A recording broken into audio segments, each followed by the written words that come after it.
Sitting here with my grandfather, Jerry Tonys, who was a veteran of the Korean War. And Grandpa, do you want to start by telling us kind of what your ranking was and when you joined and why you joined, that kind of thing?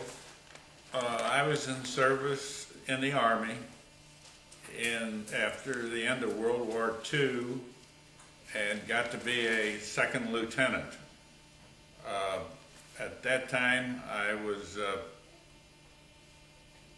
well, I guess I then went into the reserve, although the reserve was not organized quite as well as it is today. And primarily we would meet at local hotels or restaurants and more or less just shoot the bull. And that was our reserve meeting. We were not paid. We paid for our own meals, but I did stay in the reserve. And so that when I was recalled into Korea, I was a second lieutenant. Okay, and so North Korea invaded South Korea in, I think, June of 1950. And so where were you at then? Oh, I was a civilian working, I guess, for General Motors Acceptance Corporation. Okay. And then what were the circumstances of going from that job and heading over to Korea? Was that? Well, I was recalled. Let's see, my wife was expecting our second child, so I got a deferment until our son was born. Then I reported out to Fort Riley, Kansas, which was an infantry training center. And in fact, I was in the 10th Infantry Division, which is now over in Iraq. I trained troops there for about 6 months, and then right at Christmas time was assigned to go to Korea. So we came home for Christmas, and I left shortly then after the first of the year for Korea. And that was in 51? 52. 52, okay. Went by ship to Japan, Yokohama, and then took a train trip across Japan to Sasebo, then took an overnight ferry, which was really a good-sized ship, but a ship from Sasebo, Japan to Busan, Korea. Then by train, overnight train up through Korea up to the capital, Seoul, Korea. And stayed there for about a week or so. Then I was assigned to the 3rd Infantry Division, which is also in Iraq now. And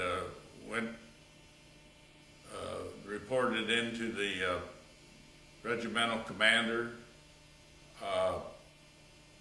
and assigned to a company, infantry company. And as it worked out, the regiment, I guess, was going up on line, and line meaning the front, the following day. And so I went by my platoon sergeant and another Korean that stayed close to me. We went up to the position that we were to occupy on the line. At that time, it was more or less a static situation where the United States or UN troops occupied one set of ridges on the south side of the Imjin River, and the North Koreans occupied a set of ridges on the north side of the river. And so there was not a movement particularly. It was just they watched us and we watched them. And so did you ever come face to face with any North Korean soldiers, or? Actually, I did not. No, but no. you did see some combat. Yes. Can you talk a little bit about that? What that was like? Maybe what weapons you had, or that sort of thing. as an officer, I carried a .45 pistol and I guess it was an M1 carbine, which was the short version of a rifle. Although I really preferred to carry the ordinary M1 rifle, which is a very good weapon, and it went back to World War II days. I'm sorry, what was that? Oh, just talking about any combat experience that Oh. that you saw. When we went up on the line, as I say, in sometime in January. It was very cold. The weather in Korea, very cold in the winter times. And we moved up, we replaced a Philippine outfit. And as I say, we pretty much watched them, they watched us. One evening when we went for chow or to eat in the evening, they threw in some mortar shells, and several of the guys were injured then. And then later on, somebody in the regimental headquarters decided that we should have what they called a listening post. And the listening post was a spot out in front of the line, closer to the river, right close to the river. The idea being that if they were going to attack, that there would be an early warning then for the troops back on the line. And each platoon took 1 week. We took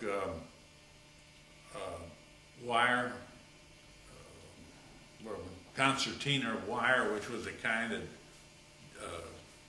it's all rolled up and then you pull it and it becomes a long roll of wire. There were positions out there that had been out there from previous fighting, and we strung the wire all around our position, dug holes where there were no holes dug, and occupied that at night. Our platoon was the second one to go out there, and apparently the North Koreans must have heard noise over there when the first platoon went out and came back to investigate it. Well, they must have checked it out, discovered where it was. So we were out there, I guess, the second night, and I had talked them into pulling the listening post back to a higher position, because from the ridge that we occupied full time, there were perpendicular ridges that ran down to the river. And I could see that that the North Koreans could easily get behind us and prevent us from moving back to the line where the rest of the troops were. So I talked the regimental commander into moving the listening post back to a higher position. Well, when they came over on our second night out there, they thought we were still occupying a lower position, and they attacked that, and they threw in mortar shells, and we just stayed quiet, let them have their fun, and then they started dropping mortar shells all the way back up that ridge, and mortar shells fell in our position, but we were all in our holes and didn't cause any injuries or any damage. One time back in reserve, we had an operation where we pulled like an attack on a position, and my platoon, we got the assignment of going over the mountain for this attack, and really that was about the nearest to combat I got over there in Korea. But you probably made a lot of new friends while you were there, or Well, made some platoon- acquaintances within your platoon. Yeah, a platoon has about 40 men in it, and then when we were back in reserve, it was a much more relaxed situation where, you know, I did get to know the other officers in the company, and But while you're online, you really had no contact other than when you went back to eat and people got together there. But otherwise, you stayed pretty much in your position. And did you know people that died during the war? No, there were injuries, but no deaths that I know of. And I remember a story that you told about a guy who was laying that wire one time and caught a grenade on his vest. Is that right? It actually happened as they were walking out to the position, and they carried that wire like strung over their shoulder because it was in a roll, and we wore like flak vests, armored vests, and he had a grenade that he had hung on there that because of the wire, it must have pulled a pin on a grenade, and it was in his armored vest. And well, he would have died, but he was not in my platoon. He was in the first platoon, I think it was. You mentioned, talking to the guys at the chow hall or when you were eating. What did you eat? Did you eat local food or MREs or what did you have? No, it was not local food. They had kitchens back behind the line, and they would bring up hot meals to us 3 times a day, and it was American food prepared by our Army cooks. I guess when we pulled a problem or two, we did eat, I think at that time they called them sea rations, as I remember it. They might have a little can of beans and franks and crackers and maybe a couple cookies, a couple cigarettes and matches. Okay. But otherwise it was hot food, American food that we had. How long were you there in Korea? I went over in January of '52 and came home in September of '52. And how'd you stay in touch with your, did you have a girlfriend? No, I was married at that time. We had 2 children and expecting our 3rd child. And how'd you stay in touch with them, or how often? Letter, just by letter. Now, were they able to write to you? Yes, they could write to Okay. us. How often do you recall receiving any correspondence from them? My best recollection might be a couple times a week or a week, once a week. And did you have that much time to write home? Oh yes, because while you're up online, you're just always on the alert, more or less. But there was time to do whatever you wanted to. I mean, as far as writing or talking. If there were people that were 3 or 4 in a group, maybe they could play cards if they wanted to. But otherwise, you had to stay in a position. And I guess I should say, while we were online, because it was a static situation, they had what we called bunkers. And these bunkers were merely holes that were dug into the top of the ridge that we were on.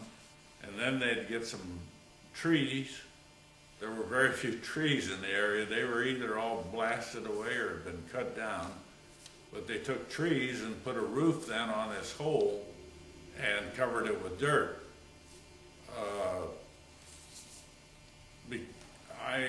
I occupy what they called a command post, so we had no slits, that is looking out toward the enemy. In the bunkers that some of the troops occupied, there were slits there where they could watch or look out and see any movement out in front of us. But as I say, mine had an opening in the back, toward the back, and we did not have a slit out toward the front. And so, as an officer, your living conditions were different than some of the other soldiers? Not really. Okay. In the CP, it was my platoon sergeant, I guess the assistant. I had a medical man. I had a Korean that stayed, as I say, stayed close to me all the time. There must have been 5 or 6 of us in that bunker. It was that big. And everybody had a bed, like a cot, or what was? Well, the Koreans were very ingenious people.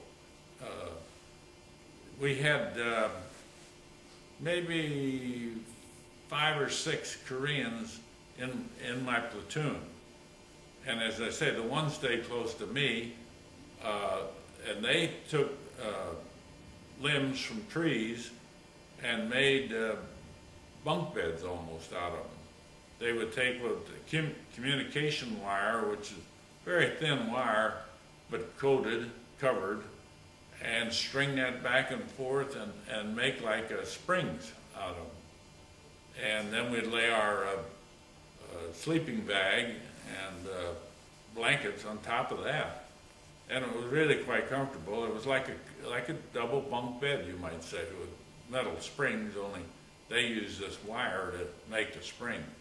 Yeah, I remember you talking about the communication wire, that you would run it, but then you'd just cut it when you moved to a different post. But Yes. they were always coming and picking that stuff up. And Oh, it was all over creation, and it was never recovered or reused or recycled. They just ran it out there, and when you ran it back, you cut it off and it laid there. Okay. Did you have running water at all? No. No. There was the river, but you probably didn't go down to the river. Was Oh, there? no, you wouldn't want to go down to the river. Right. Because they had people watching that too. Right.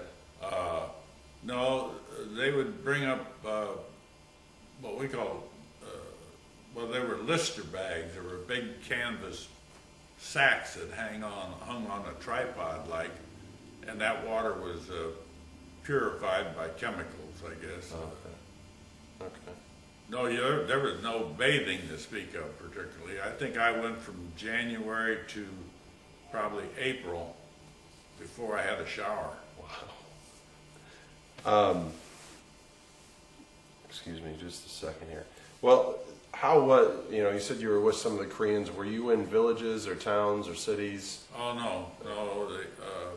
Around the 38th parallel, we weren't at the 38th parallel, but we were very close to it. Okay. But as I say, that area had been fought through, several times. And any villages, there were villages out in front of us down in the lower part that were deserted. And I don't know how close the nearest civilians were, but you didn't see them at all. Mm-hmm. I mean, they were that far back that they weren't getting involved in warfare.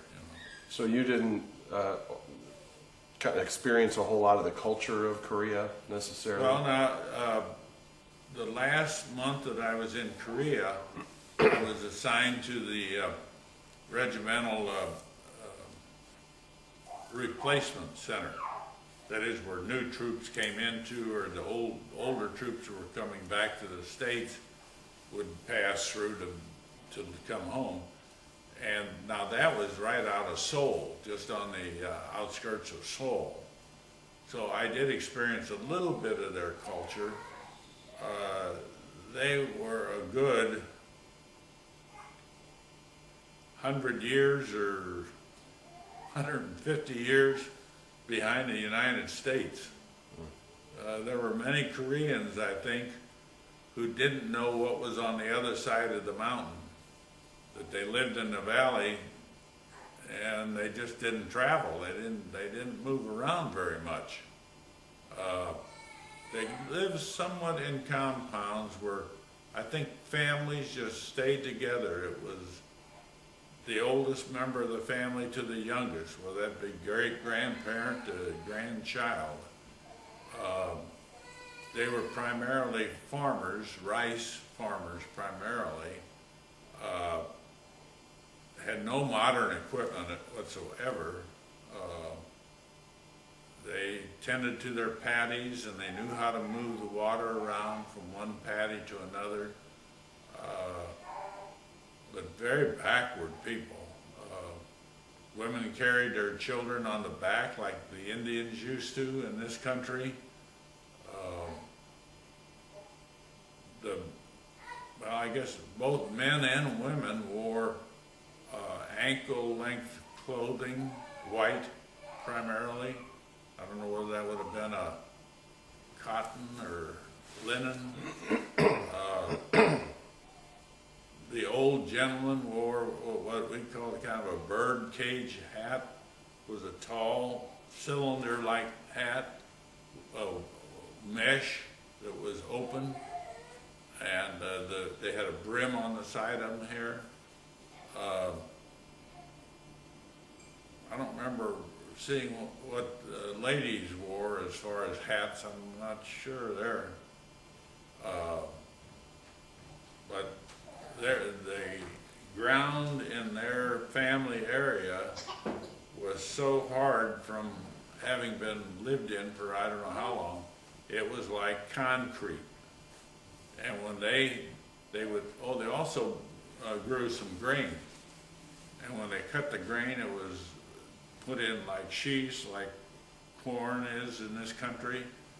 And when they got time to take some of the grain to eat it, they laid it on this family area, and they beat it with a hinged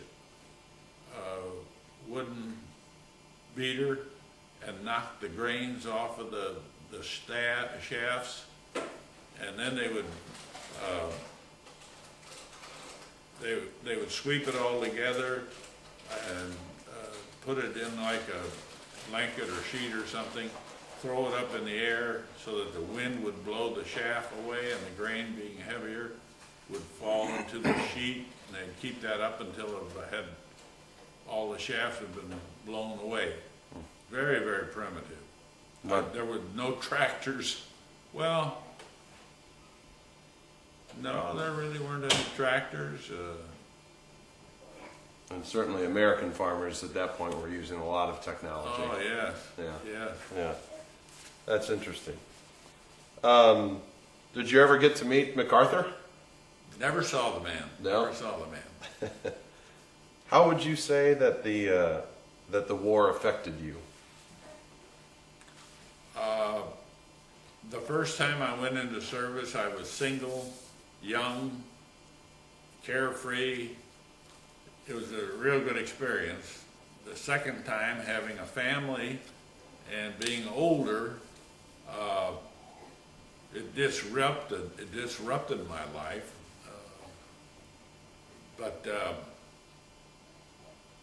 And of course, other than being away from my family,